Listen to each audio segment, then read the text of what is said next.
Sim, sou eu, seu amigo Paulinho Boa Pessoa, e hoje eu estou pronto, preparado para contar mais uma história sobre mãe. No entanto, eu encontrei essa história belíssima, onde uma mãe humana vai aprender com uma mãe canina. Não estou exagerando. Uma mãe humana vai aprender com uma cadela a importância de um filho, porque dizem alguns que a mulher já nasce com esse instinto. Eu, às vezes, sou levado a acreditar realmente nisso. No entanto, nem sempre tem sido assim ao longo da vida. Existem aquelas exceções. Aquela mãe que ainda não está preparada para amar o seu filho da forma como as outras amam. E neste caso específico, nessa história belíssima que eu tenho para contar, eis que essa mãe aprendeu com uma cadela a importância de um filho, a importância de amar um filho. A história é muito bonita e eu queria que vocês acompanhassem nos detalhes, porque eu tenho certeza absoluta que ao final muita gente vai ficar emocionada, como de fato emocionado eu também fiquei. Logo após a história, eu encontrei uma linda oração feita por alguém, intitulada Uma Oração para as Mães, que também é muito bonita. Então eu gostaria de sugerir a vocês que me acompanham aqui nesse canal, que vocês compartilhassem essa história de hoje, essa história em que uma mãe humana vai aprender com uma mãe canina a beleza dessa história, e que compartilhassem também com a mãe de vocês uma oração para as mães, que também é belíssima, e eu tenho certeza que vocês vão gostar. Tudo pronto, tudo preparado, então eu chamo a atenção primeiro para a história em que uma mãe humana vai aprender com uma cadela a importância de um filho. E logo após, continuem ligados aqui no canal, porque eu farei a oração para as mães.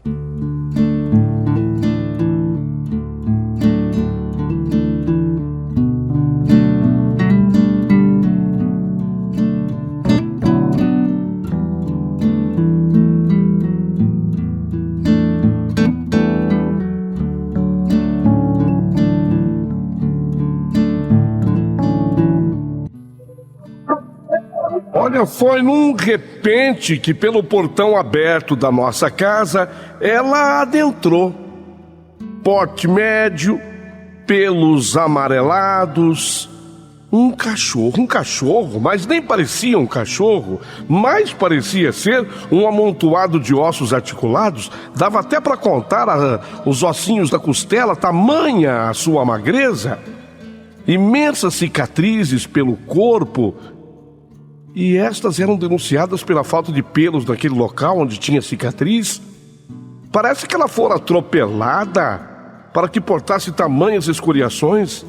Foi entrando casa adentro, rabo por entre as pernas, uma humilde cativante e ao mesmo tempo dilacerante. Ficamos com pena daquele cachorro, ou melhor, não era cachorro, não. Ficamos com pena dela, porque ao examinar melhor, mais detalhadamente, vimos que se tratava de uma cadela, não era um cachorro macho. Era uma cachorra, uma cadela. E ela, com aquela tristeza no olhar, aquele olhar pedinte, pedia, ou melhor, ela implorava para que fosse aceita em nosso convívio. Meu pai, a princípio, ele era contra. Nós, os outros, suplicamos. Pai, deixa ela ficar, pai.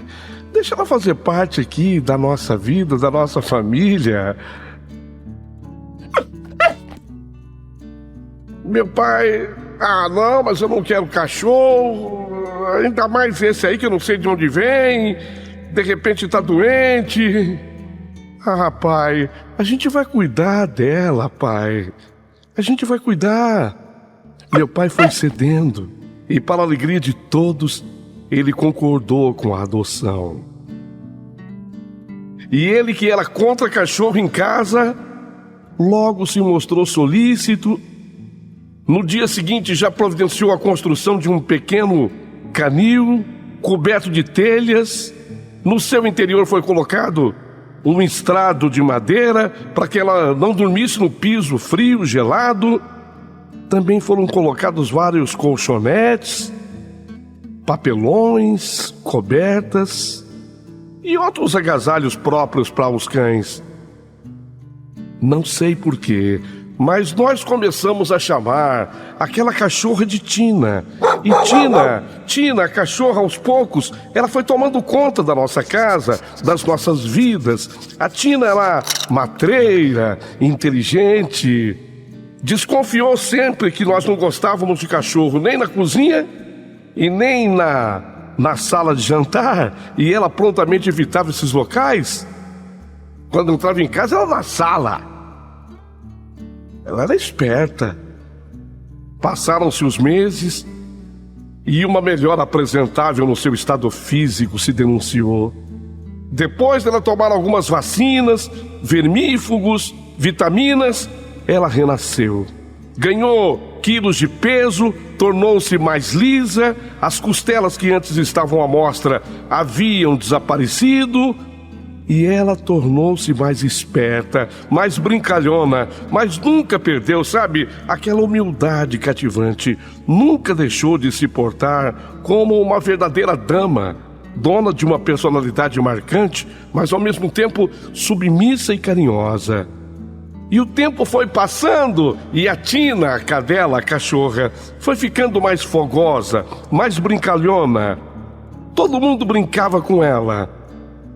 Chamava atenção para os seus feitos, como buscar uma bola atirada a esmo pelo quintal. Posso dizer com toda certeza que ela estava vivendo os melhores dias da sua vida. Mesmo se o portão ficasse aberto, ela no máximo que fazia era só dar uma espiada na rua. Gostava de ver os carros passarem, curiosa a tudo e a todos. Mas, de repente, aquele acontecimento inesperado. A Tina estava tão bem. Ela estava tão linda, tão gorda, tão bonita. Os pelos viçosos. Sem que ninguém notasse, sem que ninguém percebesse, a Tina fugiu. Ela desapareceu. Por mais que nós procurássemos a Tina pelas redondezas, não conseguimos encontrá-la. As buscas foram então se esmorecendo, até que definitivamente a demos como perdida. Ah, pai, cadê a Tina? Eu era o que mais sentia. Cadê a Tina? Certa, sentiu saudade dos seus velhos camaradas? Sentiu talvez saudade da liberdade das ruas? Talvez ela não tenha se adaptado com a disciplina em seu novo lar. Parece que simplesmente ela se cansou da sua nova morada. A Tina foi embora. A Tina desapareceu. Tristeza. Tristeza se abateu sobre a nossa família. Cadê a Tina? Cadê a cachorra? Eu tinha saudade até dos latidos da Tina. Ela tinha um latido bonito, firme, mas agora já não estava mais ali. Quando eu ouvia um cachorro latindo, e o latido lembrava o da Tina, eu corria. Será que é ela? Será que é ela? Será que é ela que está voltando? Só que a casa agora tinha uma outra preocupação. Esther era a moça que trabalhava em casa. E a Esther foi pega chorando pela minha mãe. Que foi, Esther?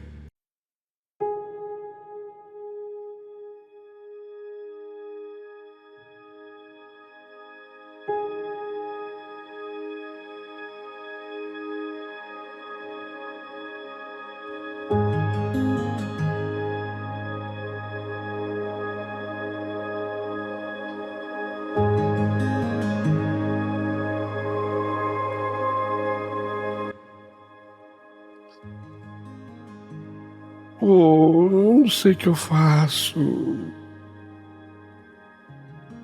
Fala, Esther.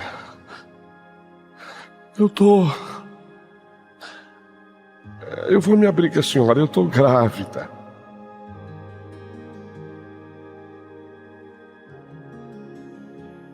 E o que tem, Esther? O que tem é que o pai da criança já falou que ele não vai assumir. Na verdade, ele sumiu ao invés de assumir, desapareceu. E eu tomei uma decisão, dona Ercília. Que decisão, Esther? Eu vou dar o meu filho. Como assim? Eu não tenho condição de criar, sabe? Eu não tenho condição de criar, então eu quero dar o meu filho. Eu estou falando com a senhora hoje, dona Ercília, porque a senhora é bem relacionada. Tudo bem que a senhora já tem 4 filhos. Talvez a senhora não possa ficar com ele. Mas de repente, vai que a senhora consegue alguma amiga da senhora que queira ficar com o bebê.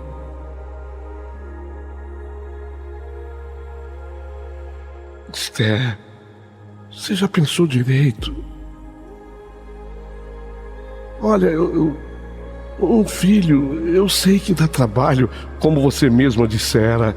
Eu tenho 4 aqui em casa. Eu sei que um filho dá trabalho. Mas às vezes, um filho significa tanto na vida da gente. Passa a ser o nosso tesouro. Passa a ser a nossa maior riqueza. Pelo amor de Deus, Esther, eu não posso me imaginar longe de nenhum dos meus filhos. Você já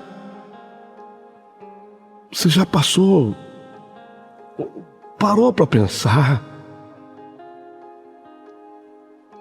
que se você se arrepender... Não, dona Ercília, eu não vou me arrepender. Eu não tenho como criar a criança. Eu disse para a senhora, o pai da criança, ele nem é daqui, sabe? Ele foi embora para outro estado, sei lá. Tem gente que fala que ele foi para o Ceará, outras pessoas falam que ele foi para Pernambuco. Eu nem sei onde aquele traste direito mora, vive, se foi mesmo embora. Eu não posso ficar com essa criança, a senhora me ajuda. A senhora me ajuda, dona Ercília. Eu quero dar o meu filho. Ou minha filha, eu não sei. Não sei se é menino, se é menina.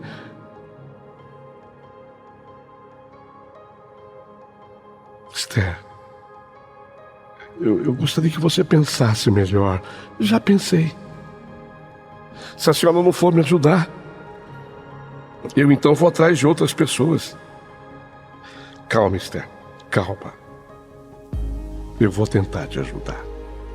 E de repente, sabe, o desaparecimento da cadela Tina, ele, de certa forma, ficou assim um pouquinho esquecido. Embora nós sentíssemos tanta falta da cachorra, a gente ficou preocupado agora, mudava o foco da preocupação.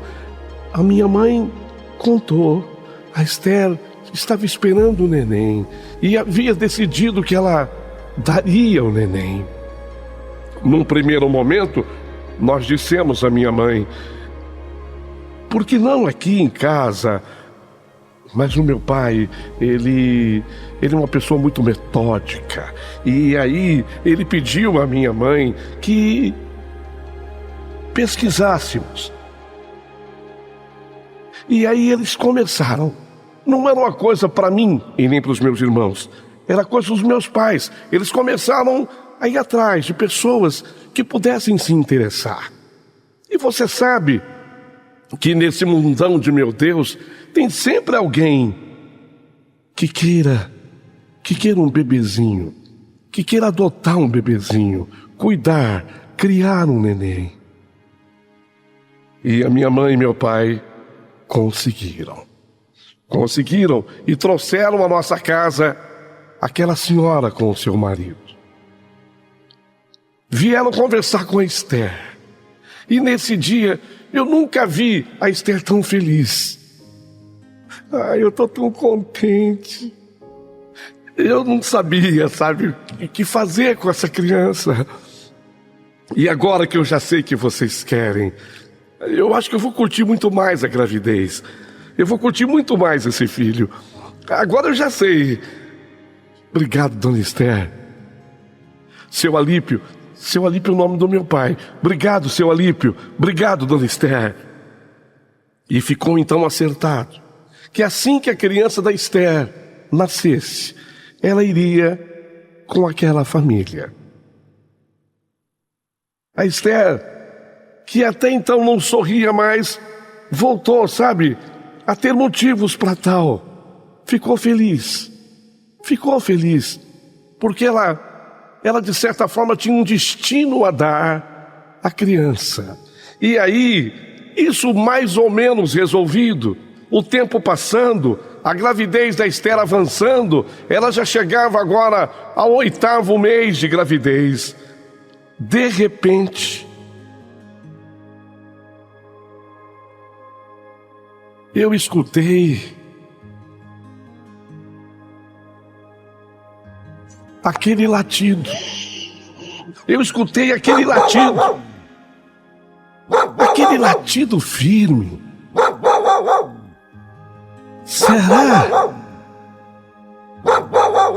Será que é?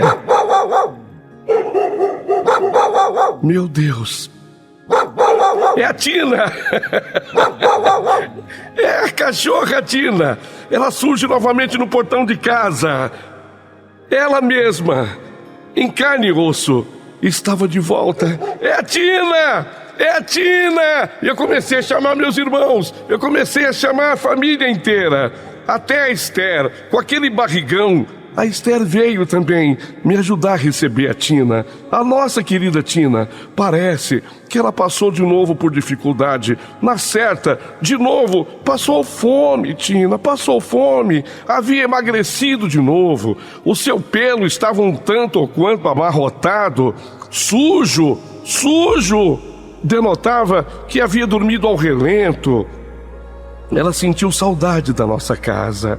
E o mais importante é que ela não perdeu a sua humildade, nem o seu olhar terno e submisso. E ela foi, a Tina, a cadela, recebida de braços abertos por todos nós, que a julgávamos perdida. Decorrido algum tempo da volta da Tina, notamos que a Tina, ela estava mais barriguda. Aquela barriga avantajada parece que a perturbava. E ela parecia envergonhada da arte que fizera. A Tina ficou um tanto arredia, mas nada daquilo impedia que víssemos que ela estava grávida. A sua fuga, na verdade, fora para atender os anseios da carne. E com toda certeza, com a boa alimentação que ela havia recuperado o seu antigo vigor, ela se sentia novamente uma flor em botão pronta para ser fecundada. E para atender às tais vontades, ela vagou pelas ruas, na procura do seu príncipe encantado, e deve ter encontrado, com certeza o encontrou. Tamanho foi o nosso contentamento pela sua volta, que nem pensamos em repreendê-la ou maltratá-la pela escapada, e nem a expulsamos pela barriga saliente, que agora mostrava que estava grávida. E ela era como se dissesse, a Tina era como se dissesse: agora eu preciso de maiores cuidados, porque eu estou grávida, eu preciso de carinho, de uma boa alimentação, para que meus filhotes nasçam fortes e sadios. Num amanhecer qualquer, ao sair de casa, eu ouvi fracos grunhidos. Eu atentei melhor o ouvido e ouvi aqueles grunhidos saindo do canil. E não foi surpresa alguma ver que Tina havia dado cria. Agachado, eu adentrei ao canil e ela, toda orgulhosa, me mostrava 8 filhotes. 8 filhotes. Asseadamente comia os restos da placenta e, com todo o carinho do mundo, lambia os seus rebentos. Concordamos que os filhotes iam ficar com a Tina, mas só por um período, porque meu pai já havia determinado. Ele não queria aquela cachorrada em casa. E assim foi. Uma vez que os filhotes desmamaram, colocamos uma plaqueta em nosso portão: estamos doando filhotes de cão de raça. Estamos doando filhotes de cão de raça. Pelo bem dos filhotes, não informamos qual era a raça, porque se tratavam de legítimos vira-latas. E aí veio um, pegou um filhote. Veio outro, levou outro filhote. E mais um, e mais outro. Por fim, restou um rabicó. Aquele filhotinho parecia o mais feinho deles. Rabicó e mancava de uma das patas traseiras. Com aquela aparência sofrida, aquele sobrou. Ele foi enjeitado pelas pessoas que vieram em casa. Mas uma vizinha nossa que morava assim, a divisa era o muro. Ela morava na outra casa. Ela ficou com o rabicó. Ela ficou com o filhote rabicó. Naquela noite, ao regressar para casa, eu olhei para Tina e percebi que ela chorava. Eu não estou exagerando, não. Escutei aqueles grunhidos, um choro lastimoso dela. Era de cortar o coração. Adentrei ao canil. Foi quando encontrei a Tina deitada, com a cabeça entre as pernas dianteiras. Até parece mentira, mas escorriam lágrimas dos seus olhos. Ela chorava copiosamente, sentindo a falta dos seus filhos e do rabicó. O rabicó que estava na casa da vizinha. Foi quando então o rabicó, ele fez algum barulho, ele fez algum grunhido na casa vizinha. E a Tina levantou a cabeça assustada e saiu em desabalada carreira. Nesse dia, o portão eu havia deixado aberto e ela saiu pelo portão. Quando ela escutou o grunhido do rabicó, quando ela ouviu o grunhido do rabicó, ela saiu correndo. E em coisa de 5 minutos, se tanto, ela voltou com o rabicó na boca. Ela trouxe o rabicó de volta. Mãe! Ô pai! A Tina foi buscar o rabicó! A Tina foi buscar o rabicó! Vem ver! Chamei os meus irmãos, minha mãe, meu pai. A Tina, ela entrou na casa da vizinha e foi buscar o rabicó de volta. E agora me parecia tão feliz, tão feliz, tão feliz. Aí, hein, Tina, foi buscar o rabicó de volta e ela parecia feliz. O rabicó era feinho, ele mancava, mas ela lambia com aquele carinho. Deu de mamar a ele, já com os peitos secos. Não sei se tinha leite, mas ela deu de mamar a ele. Eu só não tinha percebido que atrás de mim, atrás do meu pai, atrás da minha mãe e atrás dos meus irmãos, tinha uma pessoa chorando. Era a Esther.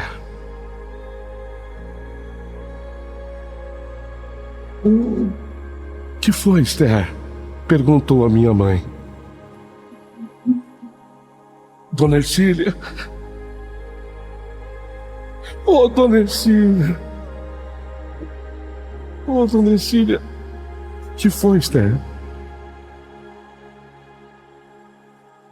Eu não quero mais dar o meu filho, não, dona Ercília. Eu não quero mais dar o meu filho. É um direito seu. É um direito seu, Esther. E por quê? A Tina foi buscar o Rabicó. O filhotinho mais feio que ela tinha. Olha como ela está lambendo o Rabicó. Olha como ela está feliz. Eu não quero mais dar o meu filho, não, dona Esther. A senhora avisa lá o pessoal. Vem cá. Me dá um abraço, Esther. Parabéns, Esther. Acho que é a melhor coisa que você está fazendo. Parabéns. É a melhor coisa que você está fazendo na sua vida. Ô, dona Esther.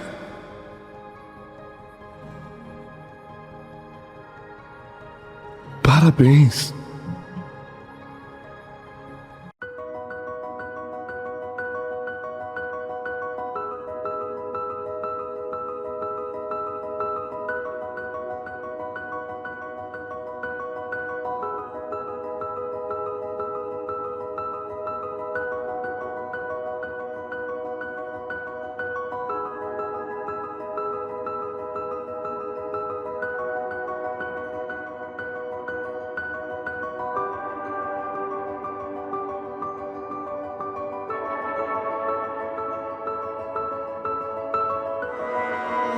Veio meu pai.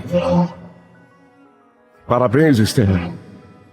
Cada um de nós. Parabéns, Esther. Mas olha, gente, eu não mereço cumprimento nenhum, não. Quem merece todos os cumprimentos do mundo é a Tina. Foi ela que me ensinou. Quando ela saiu para buscar o Rabicó, eu fiquei assistindo a cena. E quando ela voltou com o Rabicó na boca, parecia que não era uma cachorra mais, mas parecia um anjo enviado por Deus para me ensinar.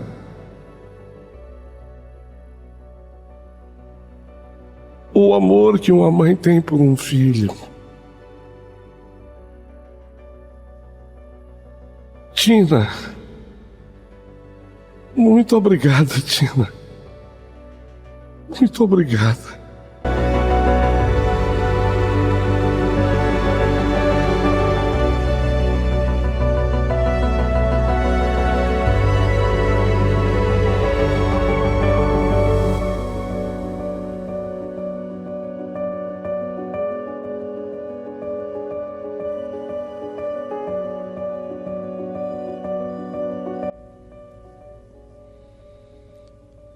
E aí, você gostou da história belíssima envolvendo a cadela Tina e essa mãe?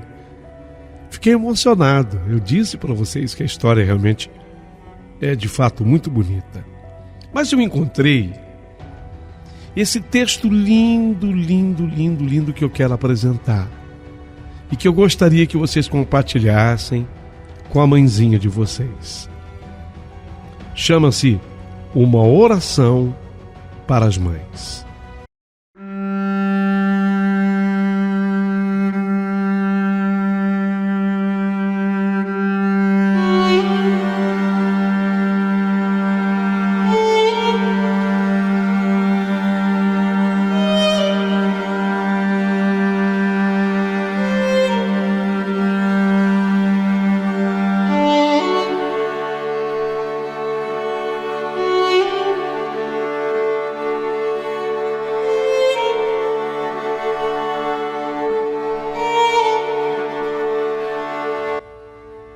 Na oração pela mãe, nós encontramos na Bíblia a palavra de Deus ligada a essa figura que é a minha mãe, a sua mãe, a nossa mãe.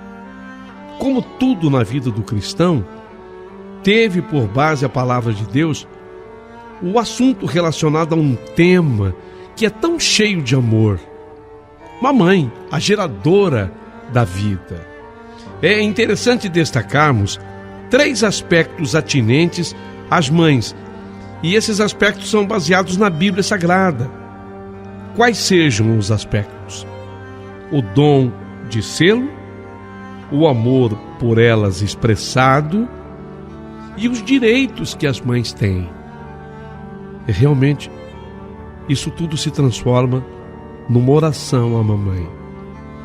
Ser mãe é um dom de Deus. Aspecto número 1. Quanto a teus filhos, eles são herança do Senhor. O fruto do ventre é um presente de Deus. Isso está no Salmo 127, no versículo 3. Em Gênesis 1, versículo 28, está registrado que quando Deus criou o homem e a mulher, Ele determinou aos dois que fossem fecundos, que se multiplicassem e enchessem a terra. Naquele momento, Deus formou a família e deu à mulher o dom de gerar a vida e de ser mãe. E Deus os abençoou, e Deus lhes disse: frutificai e multiplicai-vos e enchei a terra e sujeitai-a. É óbvio que o homem tem a sua contribuição, mas não se pode compará-la ao dom de gerar e manter uma vida dentro de si, alimentando-a diariamente para que esteja pronta para vir ao mundo. A primeira mãe da qual temos notícia é Eva. Ela gerou Caim, Gênesis 4:1, e conheceu Adão a Eva, sua mulher, e ela concedeu e deu à luz a Caim, e disse: alcancei do Senhor um homem. Vê-se claramente que, caso Deus não permitisse, Eva jamais teria sido mãe. Uma outra mulher que se destaca na palavra é Sara, que na sua velhice tornou-se mãe, gerando então a Isaque, o que lhe trouxe grande alegria. Gênesis 21, versículos 6 e 7. E disse Sara: Deus me tem feito riso, todo aquele que o ouvir se rirá comigo. E disse mais: quem diria a Abrão que Sara daria de mamar a filhos? Pois lhe dei um filho na tua velhice. Quando Sara declara que Deus lhe tem feito sorrir, ela declara que Ele é quem lhe deu o dom de ser mãe. Não foi algo que ela, por si só, tenha alcançado. Aliás, 2 motivos a impediam. O primeiro estava relacionado ao fato de não ter mais condições físicas para tal. Já o segundo dizia respeito ao marido Abrão, já velho, amortecido, como em algumas tradições aparece. A Raquel, a segunda esposa de Jacó, ficou feliz quando teve o seu filho José. Gênesis 30, versículo 23. E ela concebeu e deu à luz a um filho e disse: tirou-me Deus a minha vergonha. Não há dúvida de que a mão de Deus, mais uma vez, esteve sobre a vida de uma mulher que, sendo estéril, não podia gerar filhos. Mas Deus, na sua infinita misericórdia e amor, permitiu que ela gerasse filhos. Ana, uma das esposas de Elcana, demonstrou sua felicidade e agradecimento a Deus quando teve seu filho Samuel. 1 Samuel, versículo 20. E sucedeu que, passado algum tempo, Ana concebeu e deu à luz um filho, ao qual chamou Samuel, porque dizia ela: o tenho pedido ao Senhor. A felicidade dela em dar à luz a um filho reconhecendo o poder de Deus em sua vida, fez com que entregasse o seu filho para Eli, um sacerdote, para que ele fosse criado na presença do Senhor. Isabel, esposa de Zacarias, outro sacerdote, avançada também em dias, conforme Lucas 1:18, gerou a João Batista e agradeceu a Deus a bênção recebida. Lucas 1:25. Assim me fez o Senhor, nos dias em que atentou em mim para destruir o meu opróbrio entre os homens. A gratidão dessa mãe foi imensa ao ser abençoada por Deus com o dom de ser mãe. Maria também foi abençoada com o dom de ser mãe, mesmo sem conhecer um homem.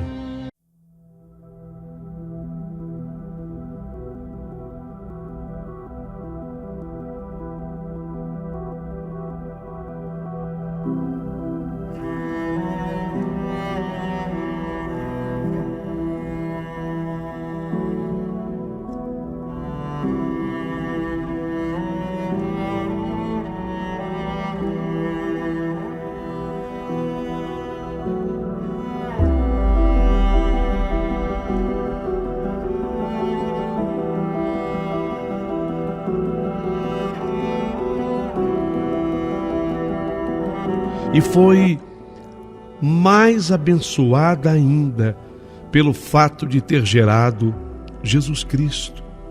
Quando o anjo a visitou e lhe disse o que haveria de acontecer, ela imediatamente se dispôs.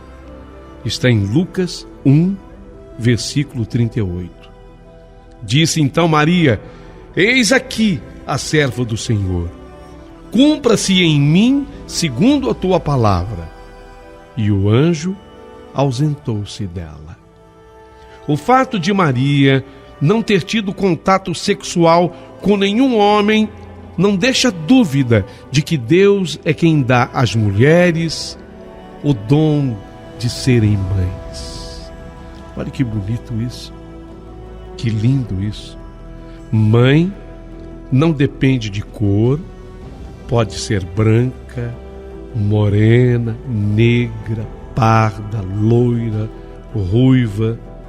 Mãe não depende de idade, pode ser nova, madura, velha. Mãe não depende de nível social, pode ser famosa, desconhecida. Mãe não depende da situação financeira, pode ser rica, pode ser pobre, influenciadora, influenciada. Mãe é mãe. Mãe é mãe. A mãe expressa o amor de Deus. A palavra de Deus aponta outras mulheres que tiveram atitudes de amor em relação aos seus filhos. Mas os 3 exemplos que seguem merecem ser destacados. Em função do povo de Deus estar se fortalecendo no Egito, o faraó da época determinou que todos os recém-nascidos do sexo masculino fossem jogados no rio Nilo. Joquebede, Êxodo 6:20, a mãe de Moisés, fez tudo o que era necessário para proteger a vida de seu filho. Êxodo 2:1 até o versículo 9. E foi um homem da casa de Levi e casou com uma filha de Levi. E a mulher concebeu e deu à luz a um filho. E vendo que ele era formoso, que ele era bonito, que ele era forte, escondeu-o por 3 meses. Até que, não podendo mais, porém, não podia mais escondê-lo, tomou uma arca de juncos e a revestiu com barro, com betume, e pondo nela o menino, a pôs nos juncos à margem do rio. E sua irmã postou-se de longe para saber o que lhe havia de acontecer. E o que aconteceu foi que a filha de Faraó desceu a lavar-se no rio, e as suas donzelas passeavam pela margem do rio. E ela, a filha do faraó viu a arca no meio dos juncos e enviou a sua criada, que a tomou. E abrindo-a, a filha do faraó viu o menino, e eis que o menino chorava. E moveu-se de compaixão dele e disse: dos meninos dos hebreus é este. Então disse sua irmã, a filha de Faraó: irei chamar uma ama das hebreias que cria esse menino para ti. E a filha de Faraó disse-lhe: vai. Foi, pois, a moça e chamou a mãe do menino. Então lhe disse a filha de Faraó: leva este menino e cria-mo, eu te darei o teu salário. E a mulher tomou o menino e o criou. Era Moisés. Era Moisés. Quer dizer, a própria mãe acabou sendo a escolhida para vir criar o seu filho. O artifício utilizado por essa mãe não só salvou a vida de seu filho, como permitiu que ela mesma o criasse por algum tempo mais, amamentando-o e lhe dando seu amor. Olha que milagre e que presença de Deus nisso. Para pensar na beleza disso tudo.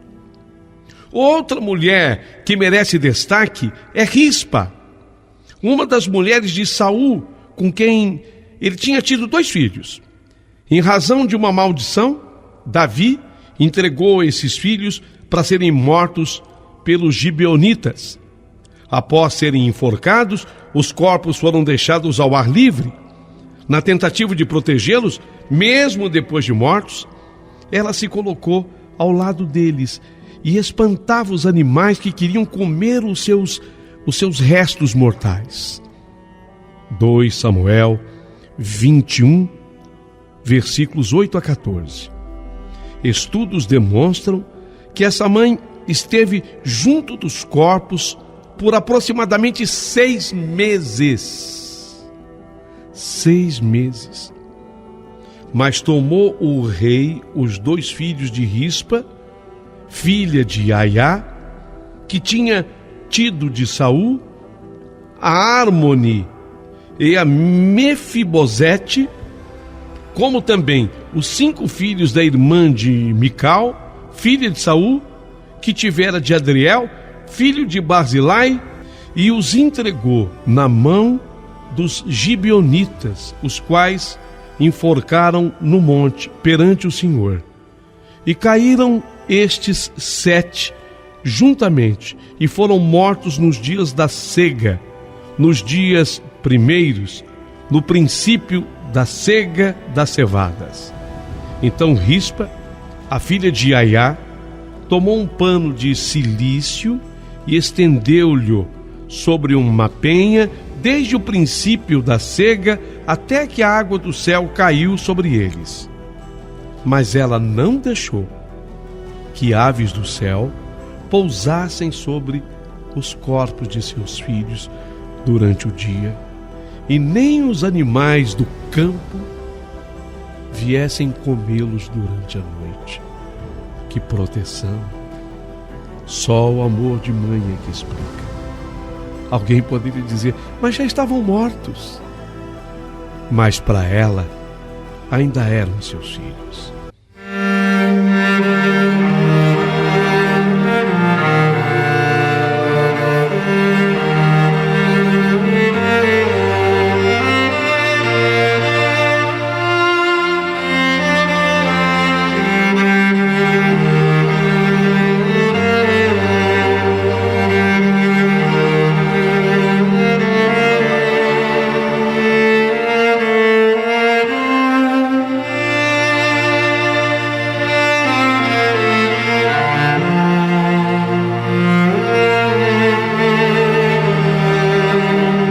Uma outra situação que merece ser apontada, e a causa das 2 prostitutas, está em 1 Reis, capítulo 3, do versículo 16 a 27.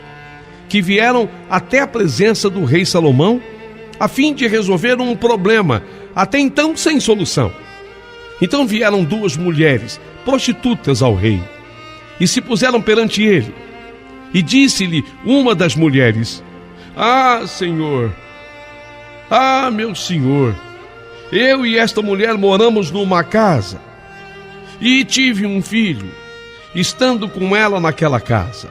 E sucedeu que, ao 3º dia, depois do meu parto, ela teve também um filho. Estávamos juntas, nenhum estranho estava conosco na casa, somente nós 2 naquela casa.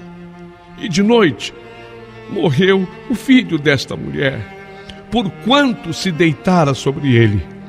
Ela acabou se distraindo durante a noite e se deitou sobre o bebê, e ele morreu.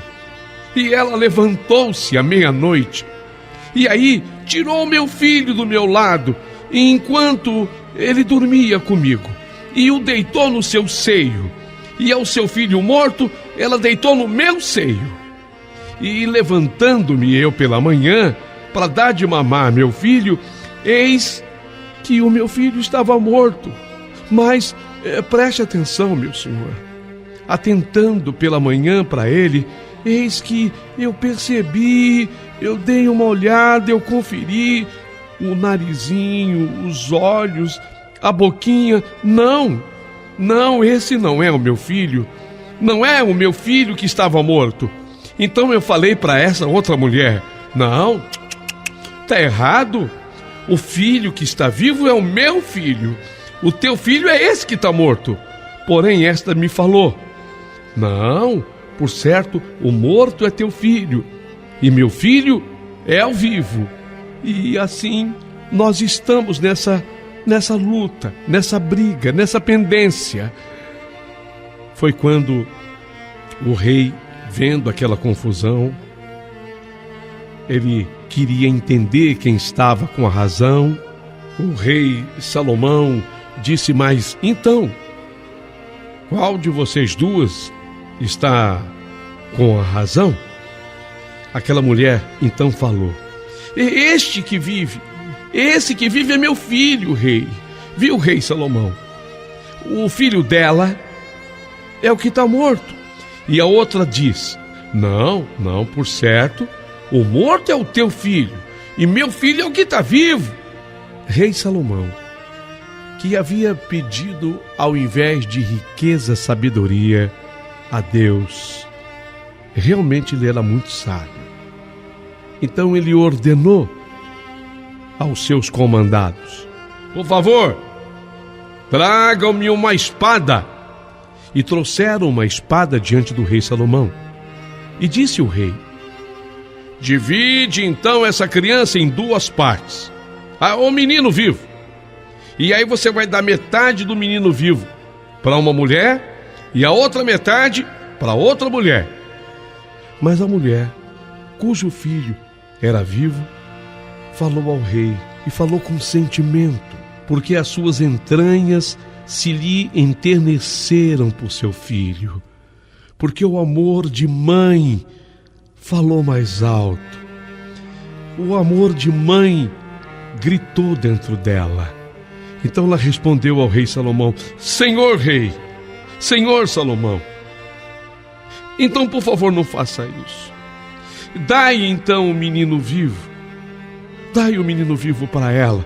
Deixa com ela então. De modo nenhum o mateis. Porém a outra dizia: então não fica sendo nem teu e nem meu. Divide sim, rei. Eu achei a sua ideia boa. Então respondeu rei Salomão na sua sabedoria: Dai a esta o menino vivo, e de maneira nenhuma o mateis, porque esta é a sua verdadeira mãe. A mãe preferia abrir mão do filho do que vê-lo morto. Mãe é isso.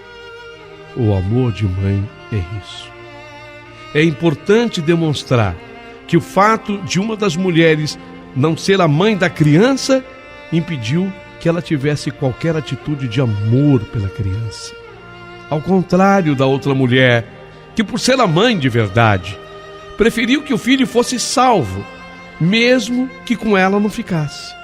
Mãe tem direitos, que são deveres para os filhos. Obediência está em Efésios 6, versículo 1. Vós, filhos, sede obedientes a vossos pais no Senhor, porque isso é justo. Ah, se todo filho escutasse isso e levasse isso a sério. Ainda em Colossenses, capítulo 3, versículo 20, diz assim: vós, filhos, obedecei em tudo a vossos pais, porque isto é agradável ao Senhor. Ainda em Provérbio, capítulo 23, versículo 22, ouve teu pai que te gerou, e não desprezes tua mãe quando vier a envelhecer. Ah, se todo filho prestasse atenção nisso, não haveria necessidade de se criar um asilo. Ainda em Lucas, capítulo 2, versículo 51, e desceu com eles e foi para Nazaré, e era-lhes submisso. Jesus Cristo se submetia à sua mãe Maria. Você sabia? Jesus Cristo era assim, obediente. Jesus Cristo era o exemplo da obediência. Tanto é que o primeiro milagre de Jesus acontece porque a sua mãe lhe pediu, quando acabou o vinho naquele casamento. Foi Maria quem pediu que ele fizesse. Ele até respondeu: mas não é chegada a minha hora. Mas ele soube atender o pedido de uma mãe. Saiba atender o pedido da sua mãe. Ser cuidada é direito de mãe. Ser cuidada. 1 Timóteo, capítulo 5, versículo 4. Mas se alguma viúva tiver filhos ou netos, aprendam primeiro a exercer piedade para com as suas próprias famílias e a recompensar seus pais, porque isto é bom e agradável diante de Deus. Exercer piedade é ter compaixão, ter afeto e ser bondoso. Toda mãe precisa de cuidados físicos, espirituais, financeiros. Filho não pode permitir que a sua mãe passe necessidade e dificuldade, ainda que ele tenha que fazer sacrifício, e muito sacrifício. Você precisa conhecer a palavra de Deus. Às vezes, o filho quer ir para algum lugar longe, até para coisas boas, como pregar o evangelho, mas não tem cuidado com a própria mãe que está dentro de casa, ou mesmo próxima dele. De que adianta? De que adianta um filho ser tão bom para os outros? Pregar o evangelho, levar uma palavra de fé, de amor, de paz, se ele maltrata a sua própria mãe, ou se ele é indiferente à sua própria mãe. Toda mãe tem direito de ser amada. Amar não é um sentimento desenvolvido do nada. É uma decisão. Está em João 3, o capítulo, versículo 16. Porque Deus amou o mundo de tal maneira que deu o seu Filho unigênito, para que todo aquele que nele crê não pereça, mas tenha a vida eterna. Não existe amor maior que esse. E é Ele quem nos inspira também a decidir amar. Ainda em Deuteronômio 6:5, amarás, pois, o Senhor teu Deus, de todo o teu coração e de toda a tua alma e com todas as tuas forças. Ainda em Levítico 19:18, não te vingarás, nem guardarás ira contra os filhos do teu povo, mas amarás o teu próximo como a ti mesmo. Eu sou o Senhor. Essas duas últimas passagens deixam bem claro que amar é uma decisão, pois Deus nos determina a amar. Caso não fosse fruto de uma decisão, o amor não poderia ser praticado através de uma ordem. Toda mãe tem o direito de ser honrada. Está em Êxodo 20, versículo 12. Honra teu pai e a tua mãe, para que se prolonguem os teus dias na terra que o Senhor teu Deus te dá. Tem gente que quer ter vida, quer ter saúde. E ter vida é ter dias felizes, dias iluminados, dias de paz. Mas não honra o pai e a mãe. E está escrito: honra a teu pai e a tua mãe, para que se prolonguem os teus dias na terra, e é o Senhor quem nos dá. Ainda em Efésios, no capítulo 6, versículo 2 e 3, honra teu pai e a tua mãe, que é o primeiro mandamento com promessa, para que te vá bem e vivas muito tempo sobre a terra. Mas, afinal de contas, o que é honrar uma mãe? Paulinho, eu não entendi ainda, Paulinho, o que é honrar uma mãe. Pois eu lhe digo, honrar uma mãe é tratá-la com dignidade e justiça, é dispensar-lhe ações de respeito, tais como dignidade, honradez, probidades, retidão. É ter por ela manifestações de apreço e de homenagem, dando-lhe distinção, graça e privilégio. Honrar uma mãe é cuidar para que ela tenha uma boa fama, é destacar o seu comportamento prudente, recatado, decente, sério ou considerado moralmente certo. Honrar uma mãe é ter por ela respeito. Honrar uma mãe é num dia como hoje, ainda que você não tenha condição de oferecer-lhe um presente material, é olhar dentro dos olhos dela e dizer de todo o seu coração e arrancar lá do fundo do coração essas palavras, olhando em seus olhos e dizendo com verdade: mãe, oh minha mãe, eu te amo, mãe, eu te honro, mãe, eu te respeito, mãe.